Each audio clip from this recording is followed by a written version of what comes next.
Hello, everyone's here.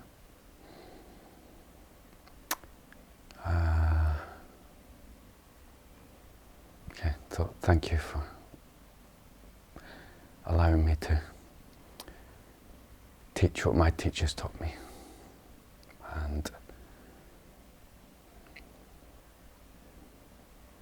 there can be no higher joy for me than to share what my doctors gave to me to help my life. So we will do a strict hour when we're doing meditation stuff. So I've got a clock and I've got an alarm to stop me talking. But we'll kind of talk for a little few minutes before we'll do the meditation, and then if there's any questions and answers that come up over the time, we can do it in that hour. So the meditation will always be 24 minutes, just for when we're practicing together. It's a nice short time. In traditional places, it will be how long it takes for an incense stick to go down.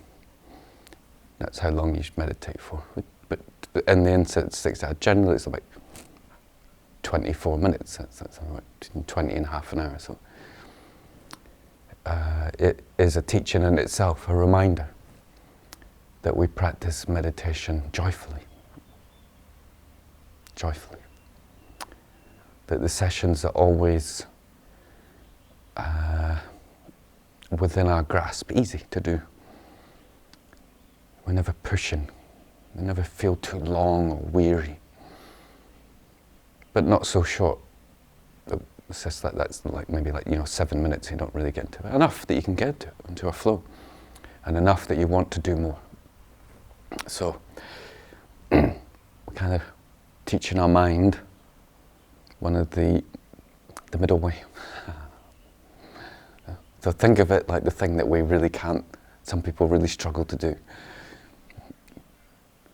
Probably if you're in America, you'll notice, is to eat the right amount of food. What's good for us. Which is generally, you just feel satisfied and then you stop. Rather than, whoa, I can't move. Come here, you've eaten it. Literally, you're like, I can't move. I'll be sick if I move, you know. They're not meditating like that. I'll sit for 8 hours. So it's just a nice amount. We just actually have that sense in a good meditation session. It was just stopped and I was just getting into it. This is the right way to practice in a beautiful way.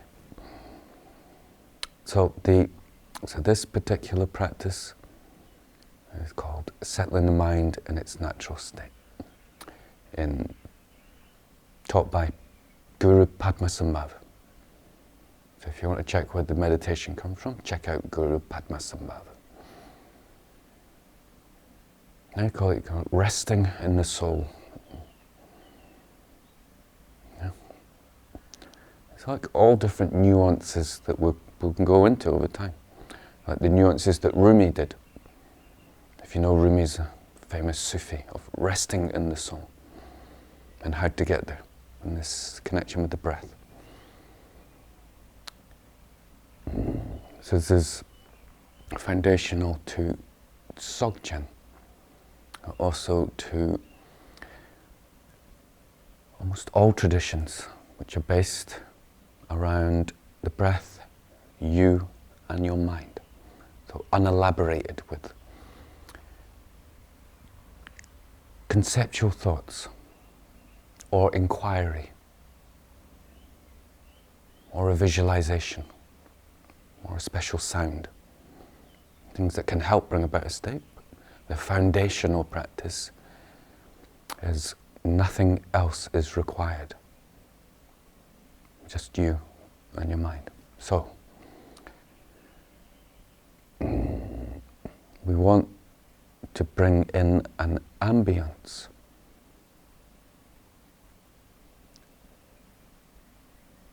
of freedom, an ambience of love, peace and rest. That, as a spiritual seeker, we've got like an archetype in our mind, which is usually right. Is that we would imagine going to the Buddha. You go to the Buddha. You sit, and he gives you a meditation practice to help you become more loving and kind and more peaceful and truthful. And then you go away again. There's no complications in it. There's no, should I do this, should I be with that? No. Isn't it? It's like the essence, the archetype of what we want. If you love it, maybe you want to sit with the Buddha longer. And the Buddha doesn't want anything from you. And then you sit in the presence of those who are wanting to find that peace, love, joy in their own heart.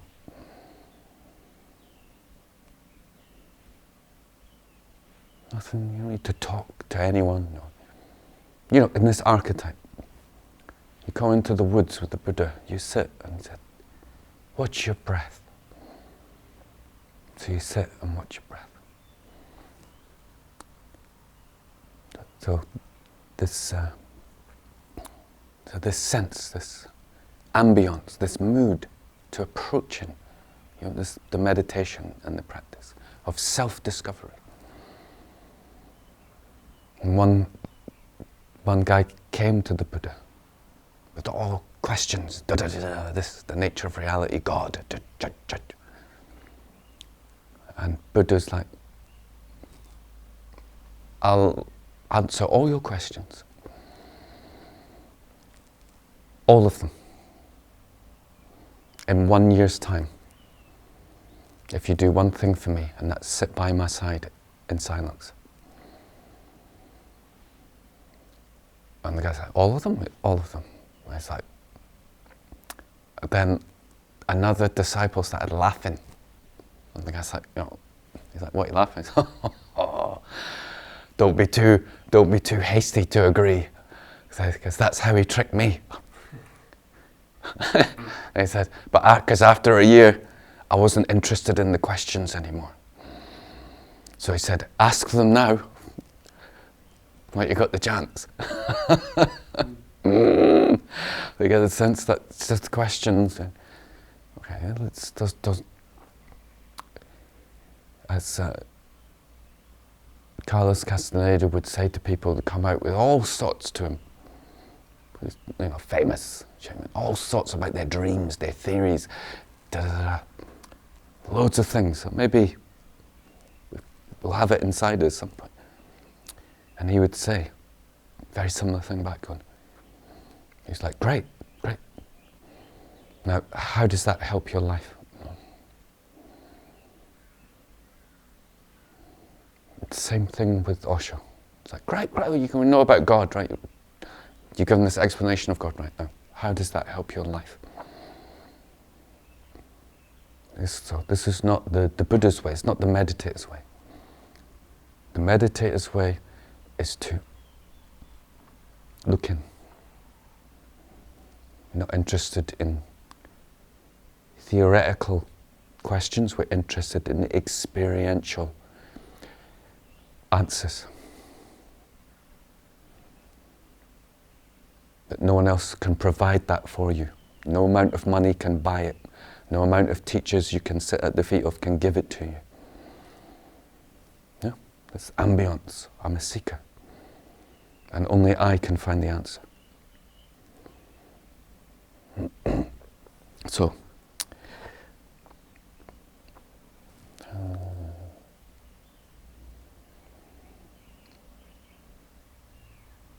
when we start this meditation, the emphasis when we're in the foundation of our path, in that way, what I mentioned is kind of an existential relaxation, that I'm fine and I can find the answers.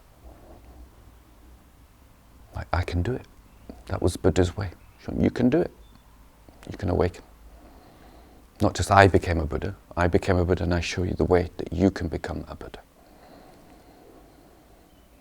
It's that sense of relaxation, at ease.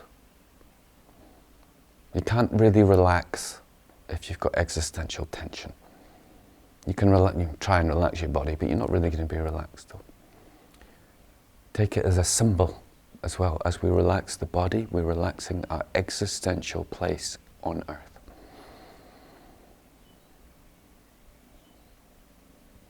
But that's the main thing, relaxation. Something that we be able to sustain year in, year out. And as we go deeper in our meditation, maybe if you can sit for hours because the body's completely relaxed. Our mind's relaxed. There's no tension, no stress. Natural. Natural. We naturally be relaxed if we just let ourselves be as we are. And then we move on to the breath and let the breath become natural. And the breath being symbolic of our speech. When we just rest on the breath, we let our speech dissolve. We say, cutting the strings of a guitar.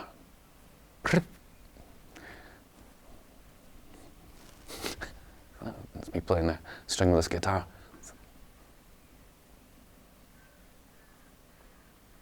Let your mind just cut your attachment to it.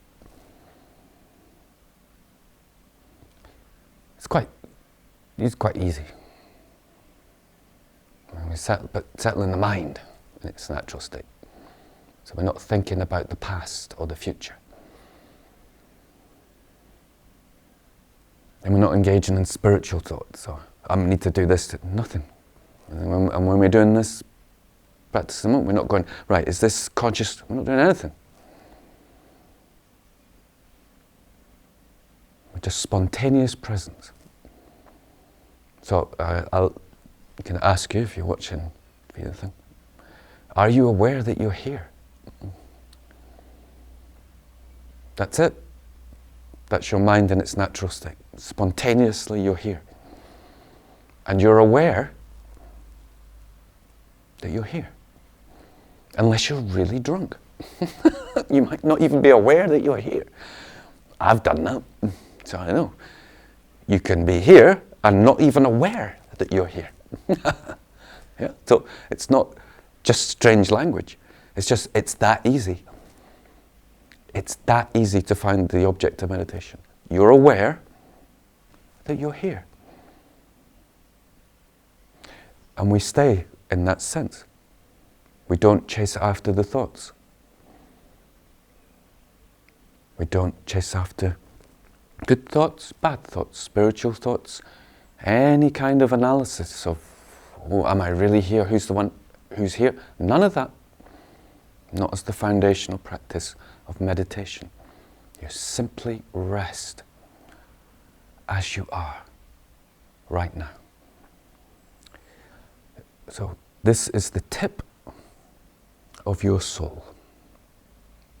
It's like, as you go deeper into that, you will rest into your soul. The source of your love, your play, your joy, of all things that are unfolding in your life, from your soul. So this is your soul.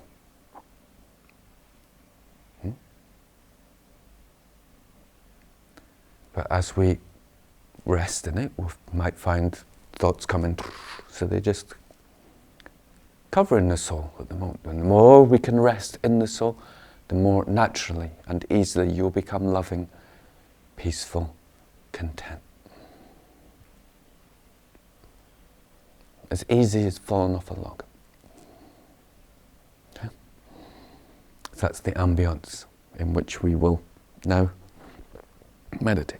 So we find a comfortable position, one in which our back is straight. So if you want to lie down, lie down. If you are lying down, you make sure that you set the intention to remain clear and not dull, and that you're not sleeping. Just if you choose to lie down.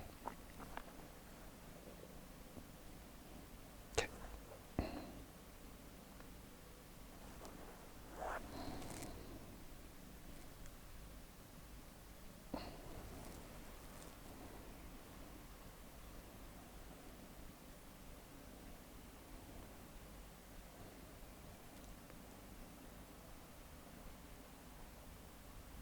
So begin by bringing your awareness to the ground. Your contact with the earth. Feel this solidity of the ground.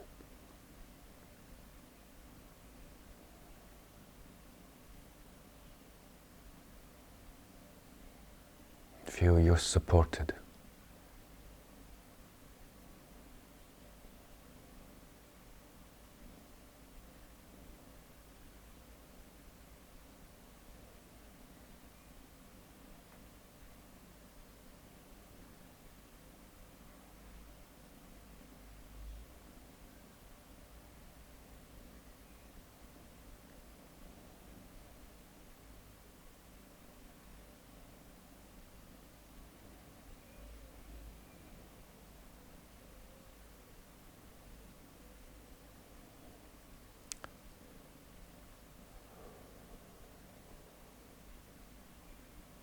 And bring your awareness to any tension in your body.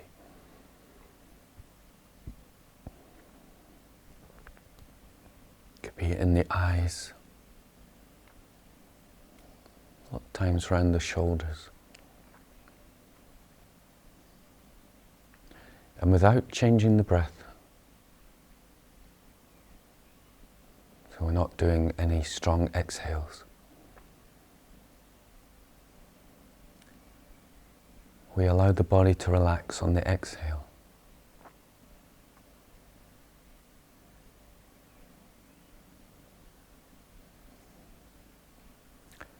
And start to feel the power of your awareness. That when you do bring awareness to your shoulders and notice the tension, then automatically you can relax them with the breathing.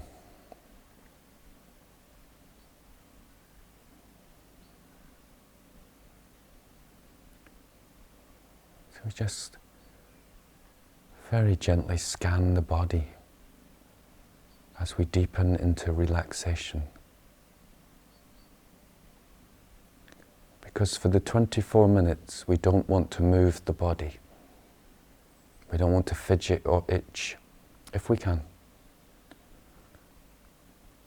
Padmasambhava says, when the body is still, it helps the mind relax.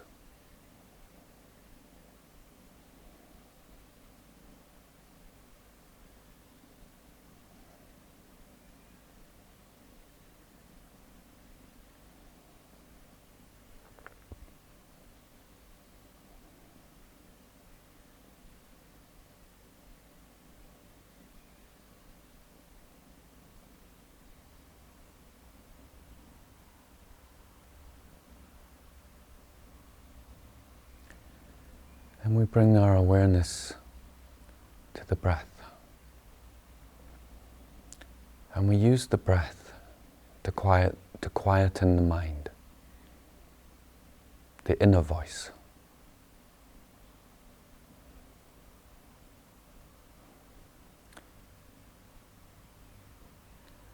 And we're wanting to breathe naturally, which can take some time.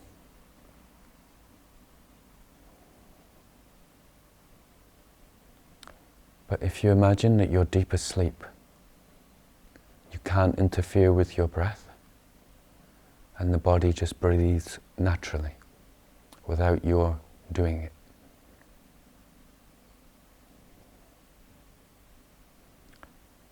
Or imagine that you're anesthetized, but you're still conscious, but you can't move your body at all. So you can't do deep exhalations or long inhalations. Through will, but the body may do them.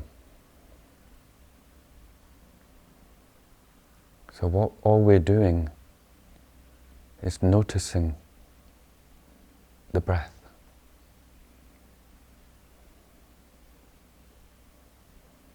We will naturally, without having to use our conceptual mind, notice when we're breathing shallowly, or notice when we're breathing deeply.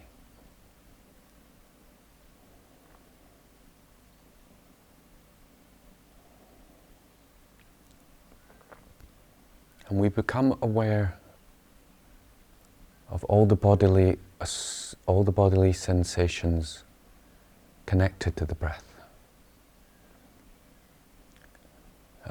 such as the belly as it rises and falls.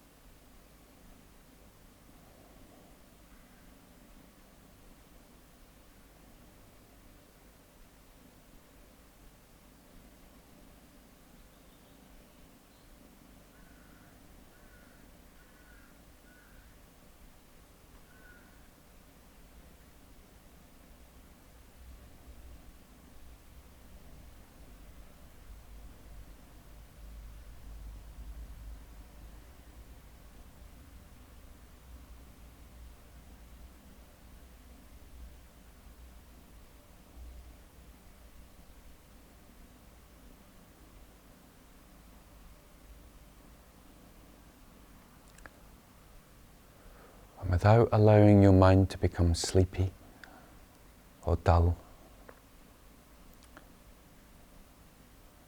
allow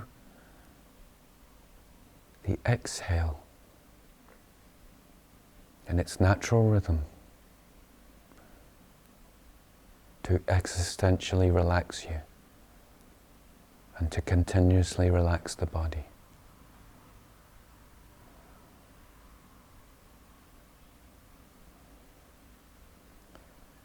And allow the inhale to bring in the vital force, the energy, to make your mind alive, clear, alert.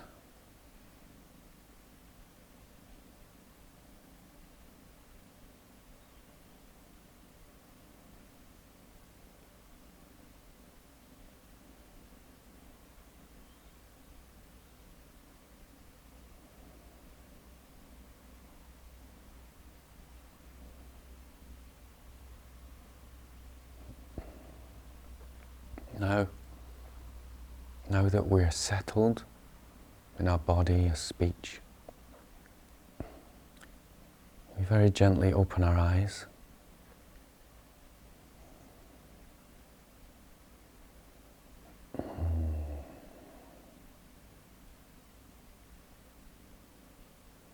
And we have the gaze unfixed.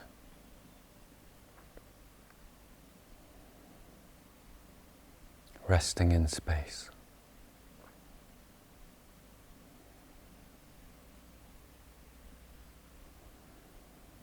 It has different purposes. For us at the moment, we want to make sure that we don't feel that our awareness is stuck in our head.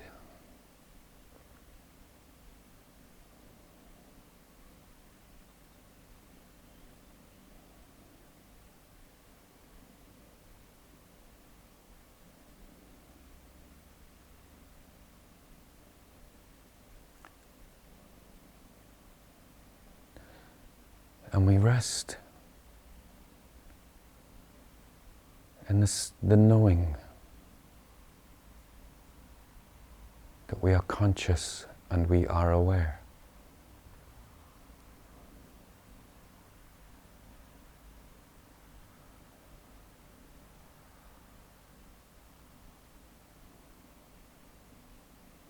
As we mentioned earlier, you know that you're aware.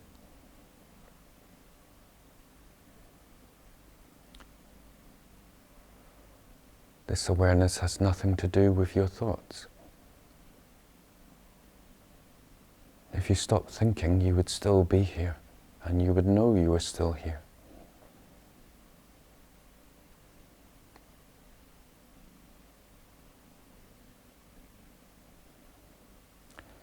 No matter how much you've thought about the past or projected into the future, this awareness of knowing you're here has never changed.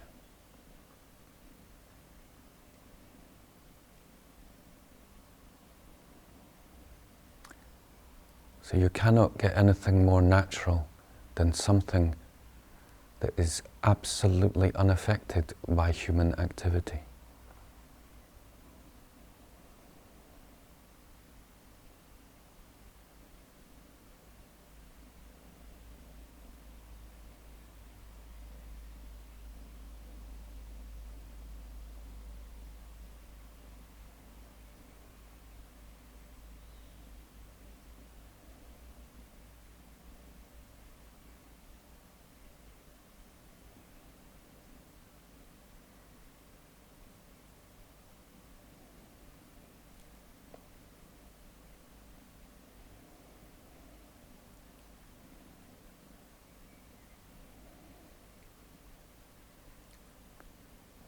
Rest in this sense that you don't have to do anything.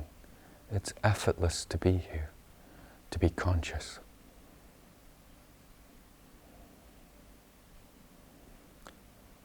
Feel the tremendous relaxation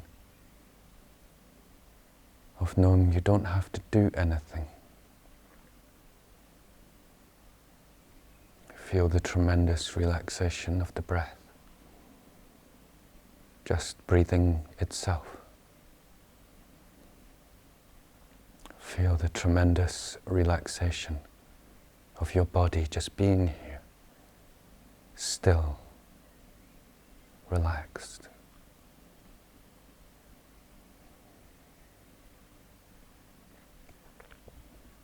So if we become caught up in mental thinking, come back to your body. Come back to your breath. Relax. Just relax. And then notice again that you're just simply here, conscious. That you're aware.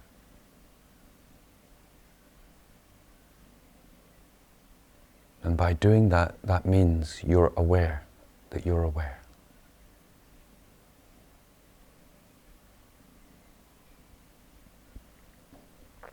This is our object of meditation, just to be aware, naturally, without doing anything. And we will continue in silence.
very gently come back.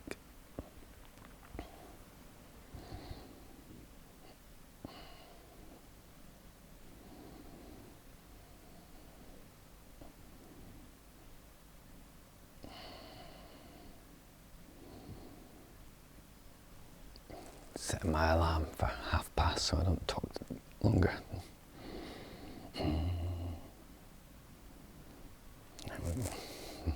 So,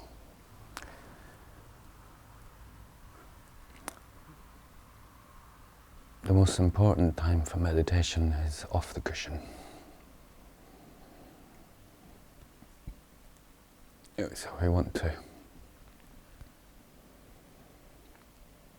make sure we have this flow between the inner and the outer until I realize there is no inner and outer. And this meditation is the best, for there is no inner or outer. Awareness isn't over there. So there, it's over there. It's not in here. Where is it? Point to awareness in someone's body. It's there. There's awareness. Has anyone seen awareness? Have you seen awareness?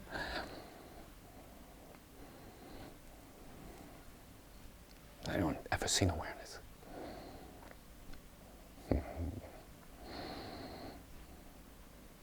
Join. So it's neither outer nor inner. It transcends these qualities. So if you go like really philosophical minded, it transcends the category of existence and non-existence. So on a practical level, if we enjoy this practice, and over the time until people disappear, then every 3 days practice for 3 days, and there's a lot of meditations to do. But we'll generally can keep coming back around to this one or enhance this one with others, because it's our main, for us it's our main path. It's the Padmasambhava is the source, well, it's a Garab Dorji, but essential source, Padmasambhava of Dzogchen, of what we call resting in presence. Resting in presence until we reach the deepest level of presence, which is inconceivable to our current mind. There's many different names for what is inconceivable to our human mind, but can be experienced as we go deeper in our space of not identifying with our current outward forms. Yeah. So our body is a form which will decay and die, and our mind is part of that form which will decay and die. It's a uniquely configured phenomenon. It's not awareness. If we're attached to it or we identify with it, then we'll suffer. So the deeper we go into this, hopefully you find the less you suffer. That's the beauty of it. And so layers and layers. But so off the cushion, so as we go through it over time, we're gentle with ourselves. One of the preliminaries to get success is having a simple life. No.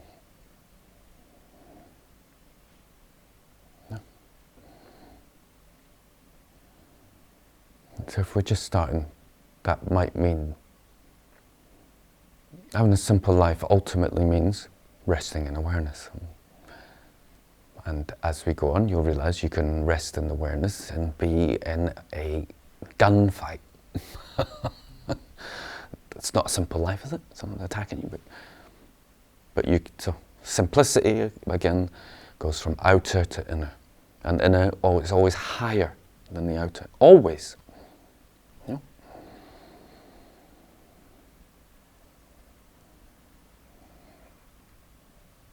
So we might have a busy outer life, which we can't change, but that doesn't mean simplicity. Simplicity means contentment. You're content with what you have. You're uncomplicated. You're an uncomplicated person. You can meet someone who's extraordinarily busy, yeah, and an uncomplicated person. And then you can meet someone who just lies about all day, maybe playing guitar or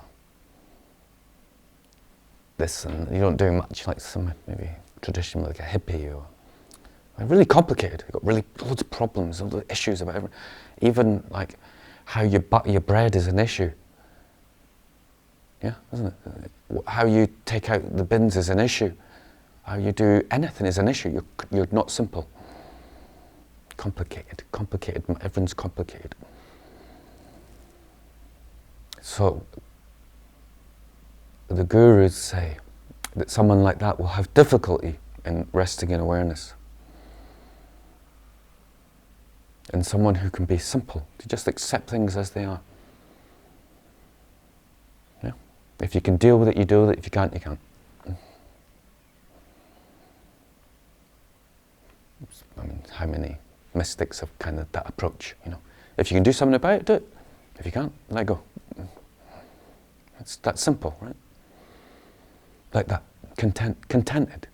But from an outer point of view, if we do have had a busy life, lots of friends, we've got lots of things we're doing, we're involved in this project, that can be an obstacle for us to get that taste. Yeah? But we're living in perfect conditions for this inner preliminary. Our lives are simplified. So maybe you've complicated it more by going onto social media more and engaging in discussions about the information that you've found about coronavirus, which, from your room, is impossible to clarify. Just someone's given you some information. Chinese whispers. No idea. You've got no idea what's true or not. None.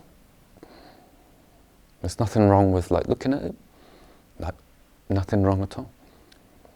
But from the point of view of this practice, so for the next 3 days, you practice this. And let's just say that as a piece of advice. If you want to practice well off the cushion, simplify your social media debates and discussions and worries. See what happens. See what happens. See if it affects your practice. Again, experiment. It's all experiment. And so we'll do another meditation in 3 days. It's always good to, have some freshness or excitement. But if you find the meditation you absolutely love, then keep doing that as well. But we can still do another meditation. It's only 24 minutes out of your life, Until you find, as my master said, a meditation that strikes you. That sense of the ambience of which we started. You come to the Buddha and sit down, and he gives you a meditation that just moves your heart. And you just thought, I love doing that. That's what we want. As our heart, as our support. I just love doing that. You just sense the peace it gives you, the joy, or the love. Just very simple. Just be very simple about your practice. Is it joyful? Does it make me happy? Very simple. And move from that space. This is joy. This makes me happy. Like spiritual communities, it's like, just love being in the Dhamma. It's so nice.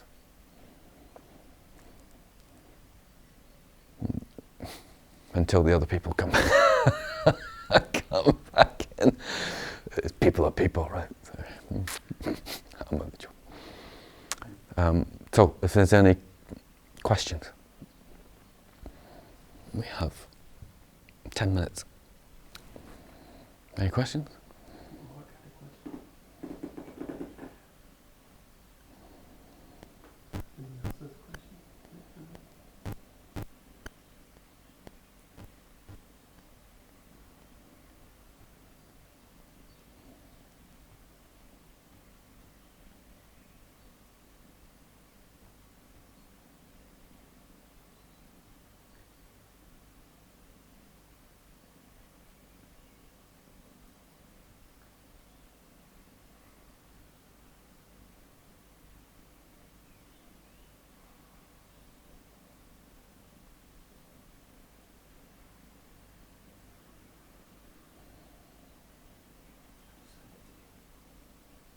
Oh, can you read it? All right, I can read it. Oh, wait, where did you sit? I don't use this phone. It's just an alarm. Okay, so can you pass this to Noah, please?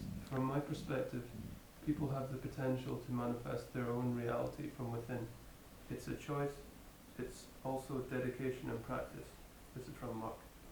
With the current situation happening in the world, there's lots of potential also, but we don't really know anything about what could happen. One feeling I have is that the external situation is balanced on a nice edge just now. In a sense, the edge between paradise and chaos.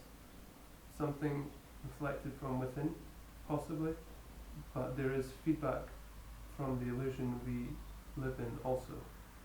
So if there was a choice to be made, if the external situation falls into chaos, what is the response best for self and humanity?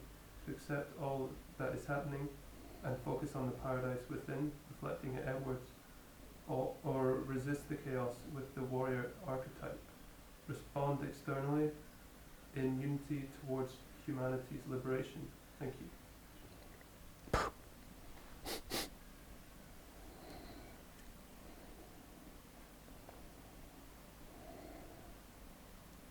We want to do it in terms of our practice.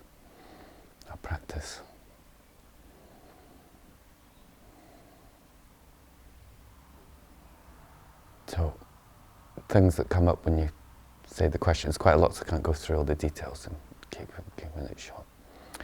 Is that the first, we manifest our reality from our consciousness. Everything is imputed by conception, and upon the basis of conception, we experience reality coming back to us. Which we'll go deeper. These hour talks and meditations. If people request teachings, we can do teachings. We could teach every day. Depends on what people request. But then that'd be going into emptiness and the understanding of the power of conception. And then what manifests to our mind, and understanding that all the phenomena that are arising in awareness. They're not out there. They're just appearances in our mind, like a dream. That's the appearances that come to us. So if we have these negative appearances, then that's our karma to experience it. That's what karma means. The propensity of consciousness of mind to perpetuate itself in a series of dreamlike images that are cyclical. So if you have a demon in your dream, you attack the demon, you create the cause to have another demon in your dream. That's the samsara, it's the difficulty. So one, we create our reality.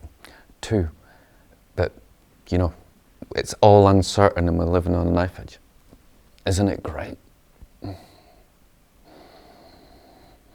It's like, welcome to reality.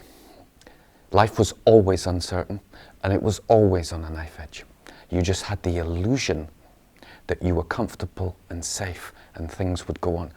That is samsara, that illusion. That life is like it's always going to go on.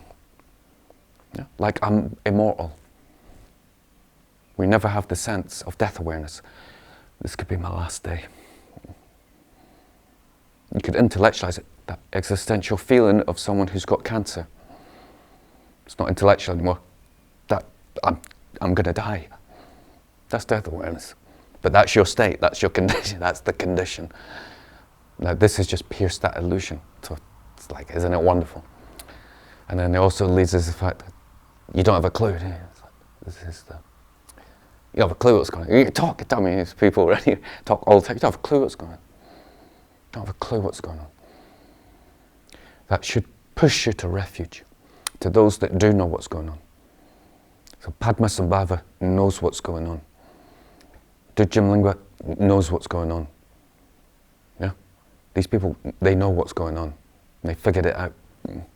And they say that your reality is manifesting from your actions, for one. So we go for refuge to them. So you investigate who knows what's going on. These people know what's going on. And then the other thing's more to do with your heart, you know.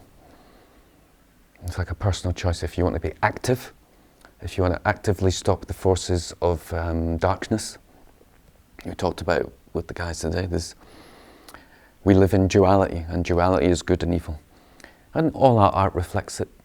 And the most famous one is Star Wars, isn't it? The dark side of the Force, the light side of the Force. Yeah, it calls to us these myths, and who are you going to go for? And like, as Joseph Campbell says, like, the dark side is like doing a job you don't want to do, listening to the man, authority, bowing down and losing your heart and giving over to the machine. This is Darth Vader becomes more machine than man. This is the dark side.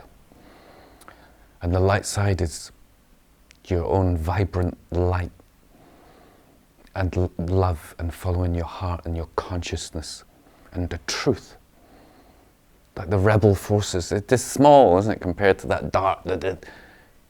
But the one small, it's like Frodo. One small being can enter into the big, vast darkness of Mordor and take out the symbol of the ego, the ring. Yeah. But it's up to you. Or you can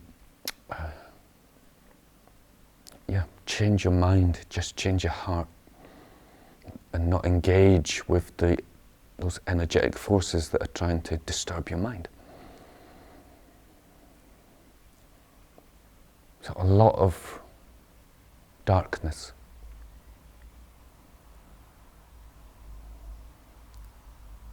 Darkness, goodness is all connected with the energy.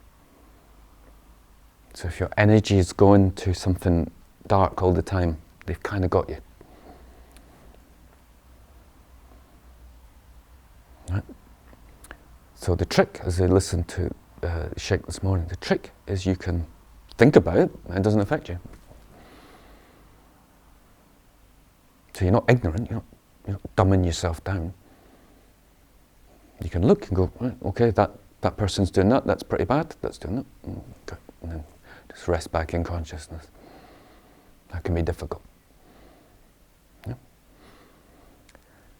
But yeah, I think it's everyone can touch on it. There's seems to be like a cosmic battle that those eternal forces also come in spirals, and they also go in smaller and larger circles.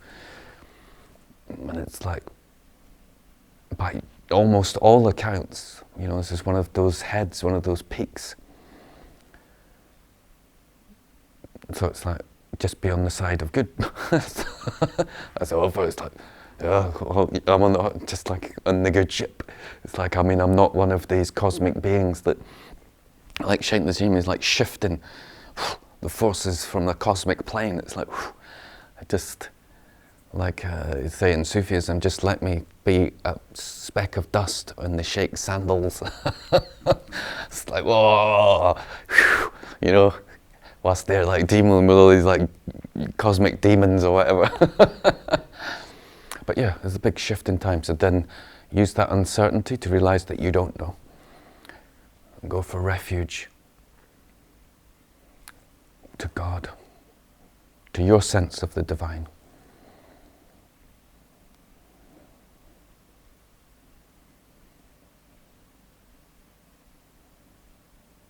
And kind of enjoy it. Yeah. My friend said to me today, it's like, oh, isn't it kind of cool that we're going through this? It's like one of those things in history, coronavirus, just that, it's that sense of Is it Gandalf? That's the alarm, so we just finish. Is it Gandalf?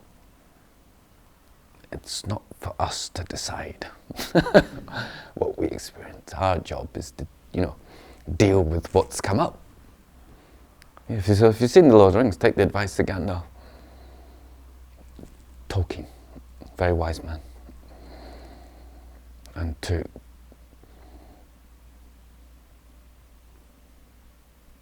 we can't do anything about it. We don't live in the time of the Buddha. We don't live in the golden age, but externally. But if your heart is full of love, it's your golden age. What could be better than in this time of difficulties, of these dark, to stand up for the truth?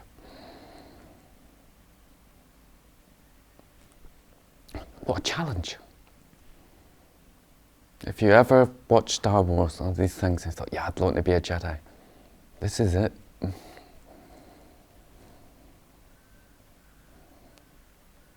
So what that means for you, generally, personally, it's personal.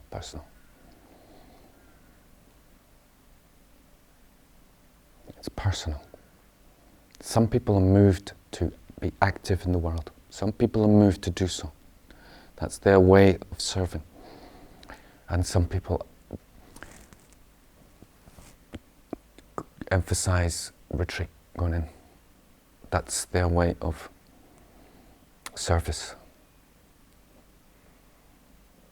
Try not to doubt yourself.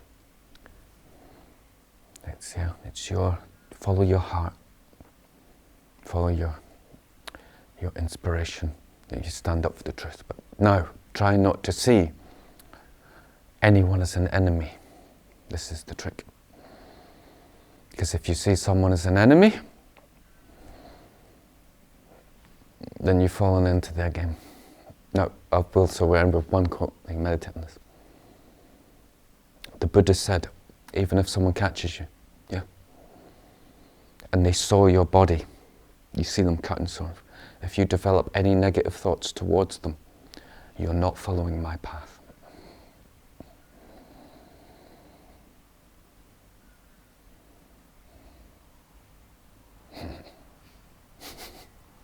Okay. So we dedicate our time together, any virtue, any blessings, any love, any peace, that all living beings may be free from suffering, that all living beings may find their own source of light within, their own truth, and awaken to the highest truth within themselves. Amen.